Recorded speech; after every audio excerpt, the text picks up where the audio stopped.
Hi guys, সকলে কেমন আছেন? আশা করি সকলে ভালো আছেন। তো আপনাদের দোয়ায় আমি অনেক ভালো আছি।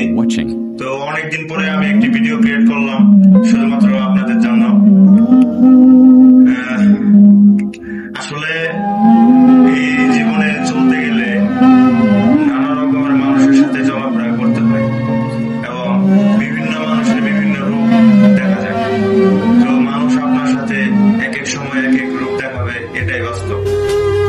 তো মানুষের সাথে চলতে গেলে অনেক সময় দেখা যায় অনেক হ্যারাসমেন্টের শিকার হন বা অনেক বেইমানির শিকার হন।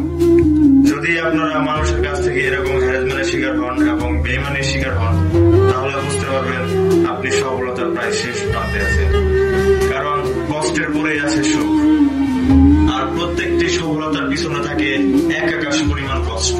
আর এই কষ্টকে সহ্য করে যারা সফলতা অর্জন করেছে, তাদের কাছ থেকে সেই গল্পগুলো যারা শুনেছে, তারা শুধু বলতে পারবে আসলে সফলতা কি জিনিস। সফলতা হলো একটি সোনার হরিণ, আর এই সোনার হরিণ যারা পায়, তাদের ভিতরে বিন্দু পরিমাণ অহংকার বা হিংসা থাকে না। কিছু কিছু ক্ষেত্রে একটু ভিন্ন রকম। পরিশেষে আমি আপনাদেরকে একটি কথাই বলতে চাই, যদি সফলতা অর্জন করতে চান তাহলে জীবন যুদ্ধে নেমে যান। জীবনকে এমন পর্যায়ে নিয়ে যাবেন যেখানে গেলে মানুষ আর কোনো অভিযোগ করতে পারবে না। আর একটি ভুলের জন্য আপনাকে হতে পারে সারা জীবন মাসুল দেওয়া লাগতে পারে। তো প্রত্যেকটি পদক্ষেপ আপনি দেখে শুনে পা ফেলবেন।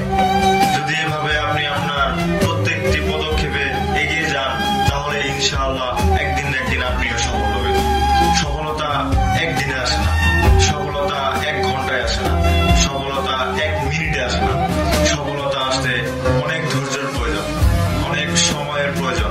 যদি আপনি সময়কে কাজে লাগান, তাহলে সময় আপনাকে একদিন সুন্দর একটি সময় উপহার দেবে। তো গাইস, আমি আপনাদেরকে সিম্পল ভাবে ছোটখাটো ভাবে কিছু কথা বললাম। তো কথাগুলো যদি আপনাদের কাছে ভালো লাগে, অবশ্যই সাবস্ক্রাইব করে পাশে থাকবেন।